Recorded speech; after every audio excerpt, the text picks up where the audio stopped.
Good morning, guys. How are we doing? Welcome to Walking Boxing. It is Tuesday, October the 1st, 2024. Can you believe we're actually into October? Beautiful day here again in Mount Mason. A little bit overcast, but nice and muggy this morning. So we'll take that over the weather over the last few days. So a bit going on in the boxing world. We did a Talking Boxing show last night, and it was interesting. It's great talking to, even if it's just online, with other boxing fans out there, all the things they hear and the rumours and little bits and pieces they might throw up. And look, some of it might be a little bit fabricated or who knows, made up, I don't know.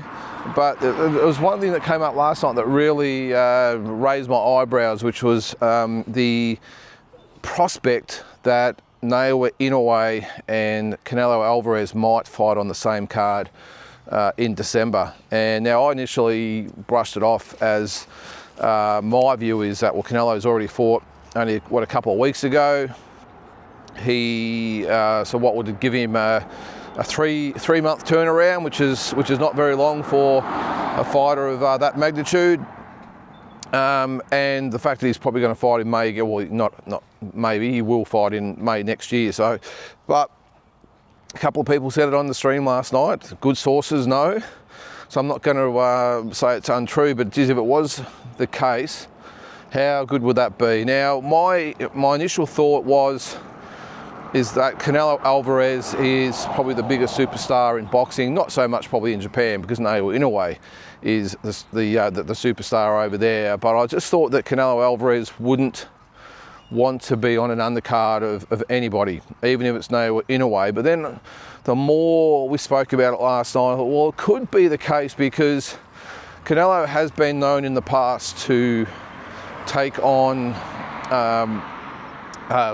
in-between fights, if you want to call them that. In-between fights, he's done it in the past where he's needed to fulfill mandatory, sanctioning body obligations or whatever it might be, or I'm not quite sure. That would probably be the main reason you'd think. But he has squeezed in a third fight for the year on occasion. So if Canelo wants to fight in Japan, and apparently he has made it known that he would love to do it, that he might just pop up and do that in-between fight. Now, my thought last night when we were talking about it is that the ideal opponent would probably be William Skull. Now, William Skull is if you don't know him, and a lot of people don't, he is the #1 challenger for the IBF belt. Now, Canelo was stripped of the IBF belt prior to the Belunga fight for not defending against William Skull, and who can blame him? I mean, he has absolutely nothing to gain out of that fight. But William Skull was actually apparently pretty happy about the whole proceedings. Now, I've got a feeling if Canelo does want to fight in December in Japan, maybe there was a bit of a golden handshake between himself and William Skull, where he said, don't worry, if I get past Belunga, we might look at fighting you in between the September and May date. This would be ideal. Skull, not a massive issue for Canelo in the ring. Would keep the IBF happy. Well, the belt would be back on the line. Canelo becomes undisputed again with minimal risk. And he gets an in-between fight. He gets to fight in Japan. He gets probably well paid. Probably nothing like he's getting paid in his other fights, of course, but still it sort of ticks all the boxes. But yeah, as I said, I initially thought, yeah, well, probably not. But the more we spoke about it, it does make sense. If that is the case, how big would it be to have Inoue and Canelo Alvarez on the same card in Japan, of all places? Now, the flip side of that, though, is that there has been rumours, well, it's not really rumours, it's probably that Inoue will fight Sam Goodman. Now, but that fight, the rumours are that fight would be in Las Vegas, because Bob Arum has said that he will get Inoue back to the States. But maybe they could say, well, let's just do that next year, mate, and put Inoue in with Sam Goodman in December in Japan, and Canelo Alvarez on the undercard against someone like a William Skull. So, geez, would they have an arena big enough for that? it would be absolutely amazing. Now, Canelo's also made it known that he'd love to fight in the UK, so do we maybe get this at the tail end of his career where he starts fighting, does a bit of Muhammad Ali, what he did back in the day, where he starts doing a little bit of the world tour? I mean, how good would it be to get him down to Australia? Now, I know he's not going to come here, there's no one for him to fight, but geez, I reckon they'd get 50 or 60,000 to see Canelo Alvarez over here. So look, you never know, but definitely I would think the UK, if he does fight in Japan, I think the UK might be next. He has a great relationship with Eddie Hearn, so you would think that maybe Eddie would want to get him to England, maybe even on a Riyadh card at some stage. You never know. You never know. You would think that Canelo, being what, 30, is he 34 now? Would maybe have 2 years tops left on his career, you would think. He's made enough money, cleaned out all the divisions. Yes, we want the Benavidez fight. That's probably the only thing I can probably think of. It's not Crawford, it's Benavidez. Now, speaking of Benavidez, his name come up as well, in that he's no longer ranked in the 168-pound division. He's now the interim WBC 175-pound champion. So Canelo Alvarez doesn't really have to fight him at all. Now, it's not right, of course, that he dodged him for 2 years, whatever it was, but that's the reality of it these days, is that I doubt we're going to get that fight now, because Benavidez is 175, Canelo's 168. He's not an interim champion anymore. He's not ranked by the WBC in the 168-pound division. So I think that fight will never happen. Just a gut feel anyway.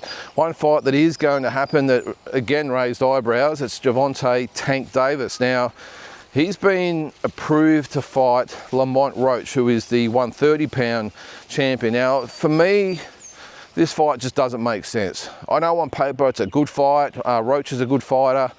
Davis is a champion. I mean, he's looking to defend that belt before the end of the year, but he's a 130-pound champion. Surely you have other challengers at 135, and there are plenty, that you could be fighting instead of Lamont Roach. So as I said, on paper, it's actually not a bad fight. Will be competitive. You'd still think Tank Davis will get the win. He's a bigger guy, more experienced, and just a better fighter, I think. But what is the game plan for Gervonta Tank Davis? I don't get it. He is, 30 years old now, and apart from Ryan Garcia, has never really been in a real fight of significance. I know he's had some other good opponents along the way, I get that, but he hasn't really had, you call them those legacy fights, and he had the Ryan Garcia one, which was great, but since then, nothing. And instead of putting his hand up and saying, I want Shakur Stevenson, I want William Zepeda, I want Vasily Lomachenko, he's fighting a 130-pound champion. And this is the frustrating thing I've always had, or in my feelings with Tank Davis, is that when you talk about those big fights between 135 and even 140, Tank Davis is normally the last person that people sort of bring up. You look at the 135-pound division and everyone's talking Stevenson versus Zepeda, or Stevenson versus Lomachenko, or it's very rarely do people say Tank Davis. Who's Tank Davis going to fight? Which one of them are going to fight Tank Davis? Tank Davis is the man. Which one is he going to fight? It just doesn't make much sense to me. So I'm just not sure where his career goes. I really don't. I don't understand what his team is doing. I know it has changed recently, but going for Lamont Roach at 130 when there's so many good opponents to be had. I mean, even when you think about it, William Zepeda. Now, Shakur Stevenson had to pull out of that fight. I know Zepeda's fighting Tevin Farmer soon, but didn't have to be that way. Why couldn't have someone like Tank Davis said to William Zepeda, all right, come up and fight me? Not come up, well, fight me. Stevenson's pulled out because of injury, fight me instead. I know rankings and all that sort of come into it with different organisations, but yeah, I don't know. I just think Tank Davis is going to be one of those fighters who goes down in history as a what if. What could this guy have done? How good could he have been?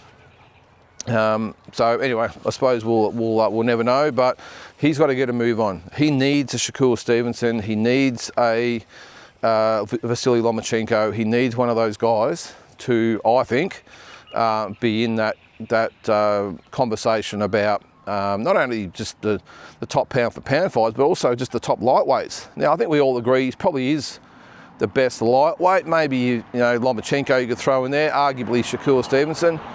But at the moment, just treading water. So anyway, it just doesn't make a lot of sense to me at the moment, Tank Davis. Now on to this weekend's fights. Now again, we spoke a little bit about it last night. Now, word is that, and I can't remember who said it last night. Word is that Yanabek Kalamanuli, I'm just going to call him Yanabek, is not arriving in Australia until tomorrow morning, which will be Wednesday in Australia.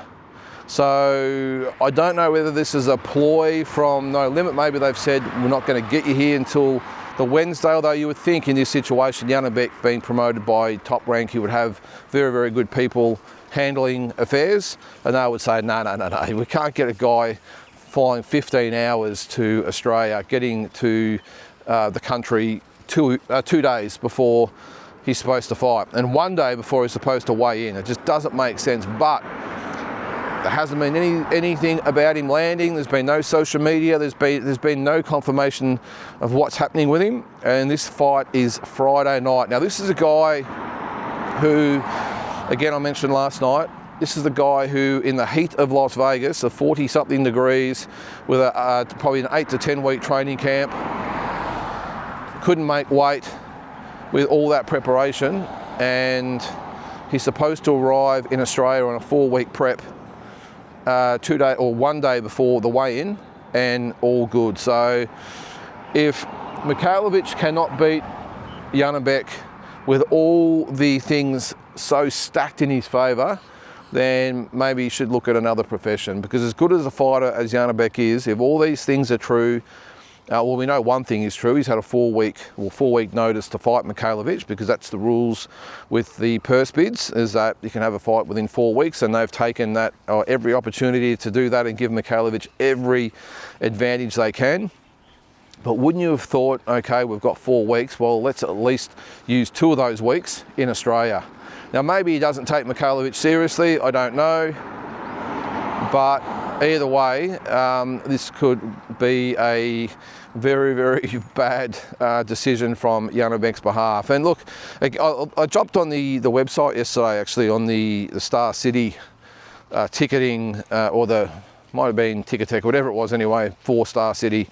And I did say, I think that it held about 2,000 people. Now, I did a bit of a count of the tickets. Now, there's only probably about 1,000, I think, in there. From what I could see, there might be a fraction more, but around about 1,000 tickets. And I've got a feeling there was probably about 200 of those, maybe even a few more, that were still available to buy. Now, they started at $120. I think there was actually a lower tier, but that was sold out. And I think their most expensive ticket might only been a couple of $100. So again, if they get 1,000 people there, let's say at an average even of 150, that's 150 grand. Plus they might get 150 from Foxtel, that's 300. I might get another 50 from sponsorship, there's 350 grand. I'm just, again, guessing here a little bit, I suppose, but do the figures. Now, this card, if you ask me, it's a $600,000 event, the 250K in the hole. And as I speak this morning, I did look at BoxRec before I came on my walk this morning. Still only 2 fights on the card. Mikhailovic versus Yanabek, and Shannon O'Connell versus Maya Motu. So it's going to be a very, very short night, I would think. Now, we've seen a little bit of this during COVID. That I think it was DNL, well, in conjunction, I think they were still with Tasman Fighters then. They did 3 fight cards with no crowd and all that sort of stuff. But this is just a little bit different. I understand they've only had 4 weeks notice, but wouldn't you have thought they would at least, now I might be proven wrong, by the way, they might have some plans to go and they just haven't put them on BoxRec or on social media, but to have 4 weeks sort of notice, wouldn't you have thought they would have at least been able to just scrounge together, you know, another 3-4 rounds, or even 2-4 rounds and a 6 round or something like that, just to have some sort of undercard. I mean, if you're paying, not that they're expensive tickets, the ticket price is really probably in comparison to what you'll get just to a normal little club show in suburban Melbourne or Sydney somewhere. So that's great they've done that. But yeah, the fact that they haven't been able to scrounge together an undercard doesn't really make a lot of sense. So, but anyway, now I'm not going to go into the specifics again of the Haney and Garcia lawsuits and all that going on. But one thing I read this morning was that speaking of lawsuits I'm talking about, is that the promoter, was it MTK? They were big quite a few years ago. Tyson Fury was associated with them, with a lot of other boxers. Now they've just been ordered, is it Daniel Kinahan, I think it is, he was the leader of, or the head of MTK. Now he's been ordered to pay $9.6 or $9.7 million to a promoter, I think his name was Moses Heredia, who promoted Jojo Diaz, and apparently they poached him back in the day, and because it was alleged it was through well, drug money or whatever you might want to call it, means of ill repute, we'll call it, that he's been ordered to pay the promoter 9.6, or I think it might be 9.6 or 9.7, but still a hell of a lot of money to pay. So, you know, again, we spoke about it yesterday about the lawsuit with Haney and Garcia. Eddie Hearn said maybe it might revolutionise the boxing industry, where we see this a bit more often. While within a day we've had this happen. I know it's a hell of a lot different story than the Garcia and Haney circumstances, but still. It was just a little bit ironic that it happened the day after we've been speaking about that, and who knows what's going to happen with that one, by the way. But there you go. So maybe a lot of people in the boxing world are going to be held to account, and normally when there's a precedent set, then others follow. So who knows what sort of lawsuits we'll get over the next few years, and if people aren't happy with each other, well, we'll just sue each other. All good. So I'll just get Neil here, who's decided to walk across the road. So guys, look, I think that is it for today. I wanted to sort of talk a little bit about the TV situation, but I might do that tomorrow in Australia. Just what we've thought of the whole No Limit on Fox, the premier boxing series on Channel 7, Stan, DAZN, a little bit of a review. There's not really much happening for the rest of the years from as far as I know. Actually, I think there is a PBS show coming up, but there was rumours that, and I think Big J might have brought it up last night, that rumours are that the PBS might not be around next year. So I hope that is not the case. It might hopefully just be rumours, but I'll be interested to just have a bit of a chat about how we've reviewed the performances of the cards that they put together this year. No Limit on Fox has of course been around a couple of years, but the addition of PBS and in my opinion it's been for the best. But we'll have a talk about that tomorrow. So guys, have a great day and we'll catch you tomorrow.